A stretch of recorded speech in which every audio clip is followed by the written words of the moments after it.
Hello, my name's Rob Edwards. Welcome back to my YouTube channel, and today we are once more talking Wheel of Time in the Wheel of Time week. I am very excited that I managed to get a second video recorded, making good on my promise to have multiple episodes in my Wheel of Time week.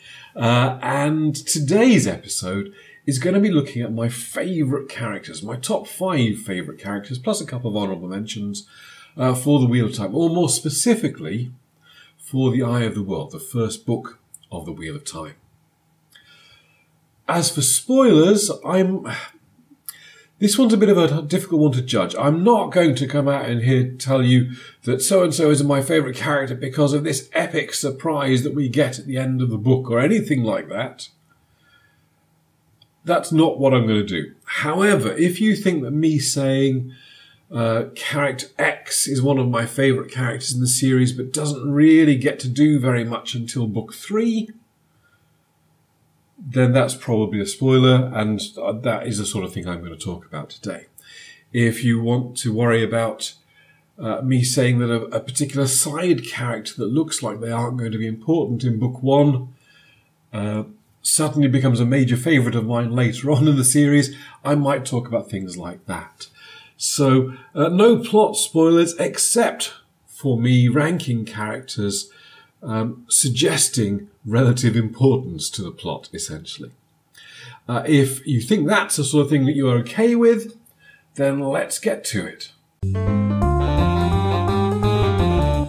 Let me get out of the way some characters that I think are amongst my favourite in the series, might be in the top 5 for the entire Wheel of Time, that just really don't get a great deal of action in Eye of the World.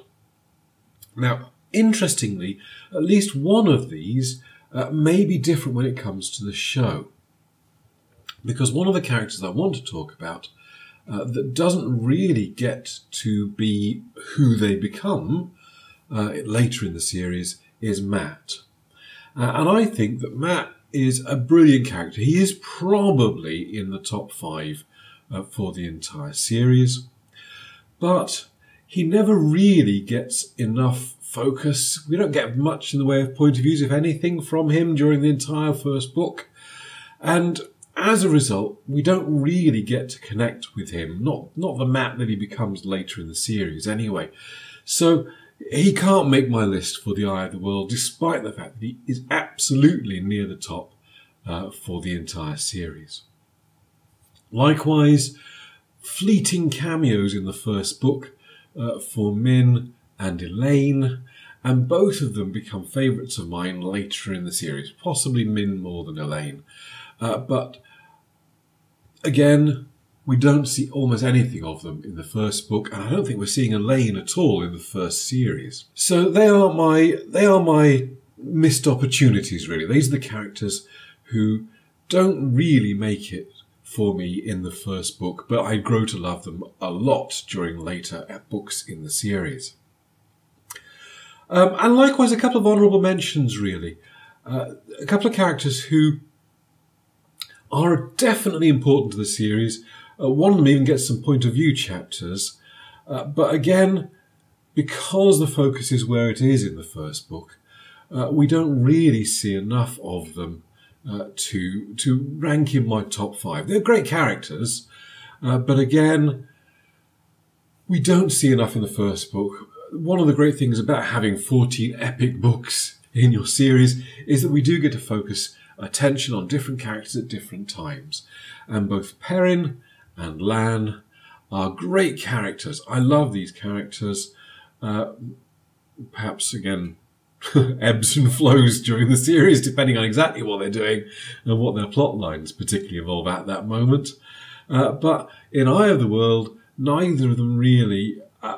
they're fun, I like them, but they aren't my top 5. So let's get into my top 5 characters, and I'm not going to rank these in 5 to 1, because I think there are 2 obvious choices. There will not be any surprises, my top 2, so let's get them out of the way first. And the first and most obvious by far, if you are a reader of The Eye of the World, my favourite character is clearly going to be Rand al'Thor. And that is simply 90%, that's probably an exaggeration, 75% of the chapters in The Eye of the World are from Rand's perspective. We get to know him the best of all of the characters. We get to see his perspective on all of this stuff going on around them.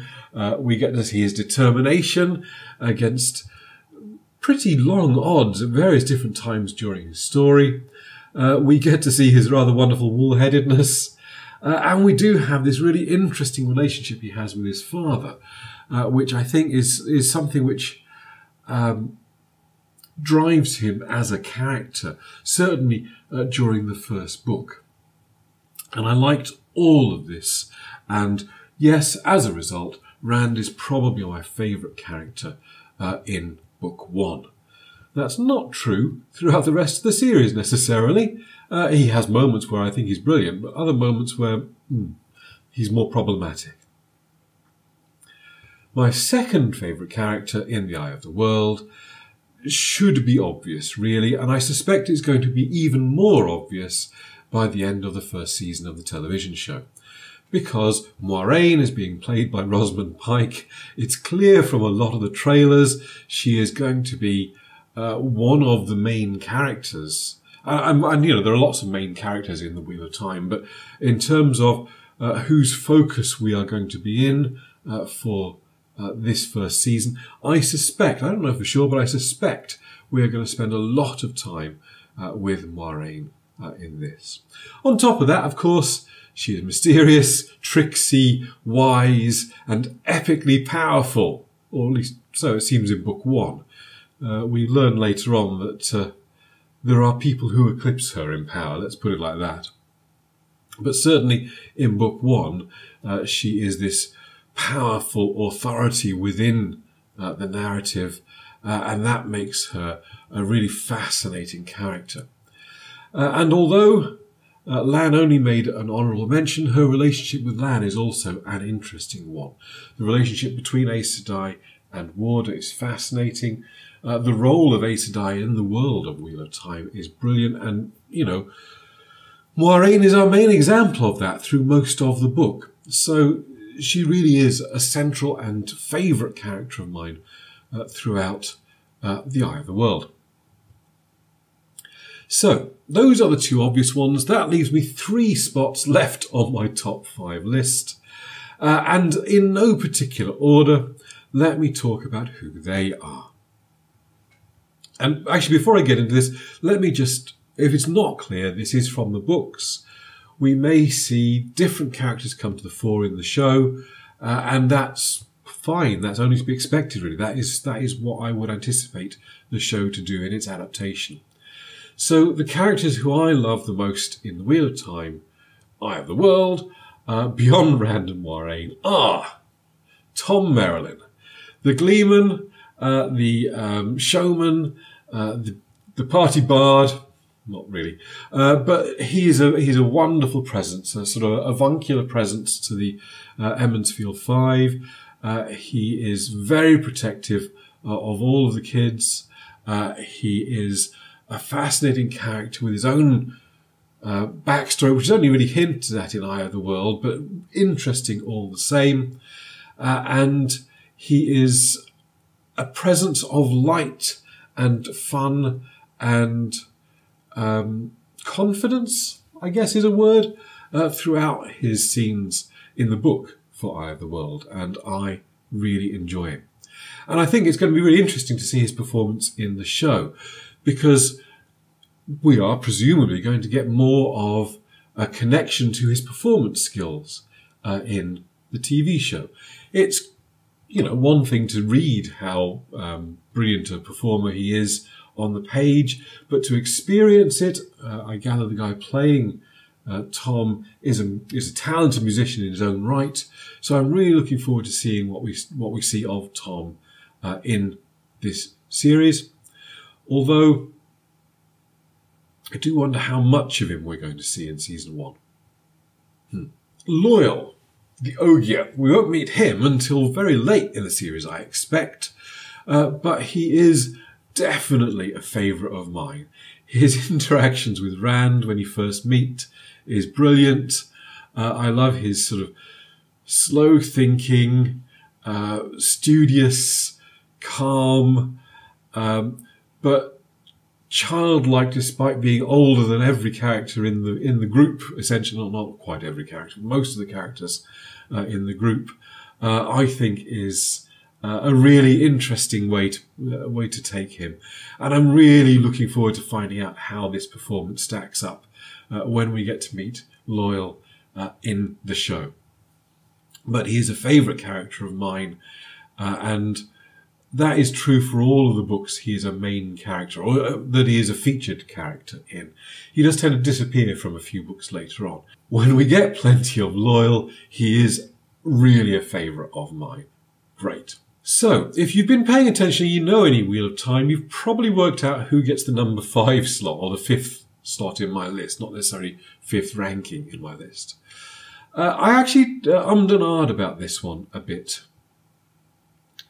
Because it's got to be a main character. It's got to be a character we see a point of view of, really. I feel that's how you connect to the characters in the books most. And for me, it's got to be Nynaeve. She's a brilliant character. She is such a tangle of contradictions. She is fierce but caring, determined, no nonsense, an authority in her own way, but resistant to authorities in others.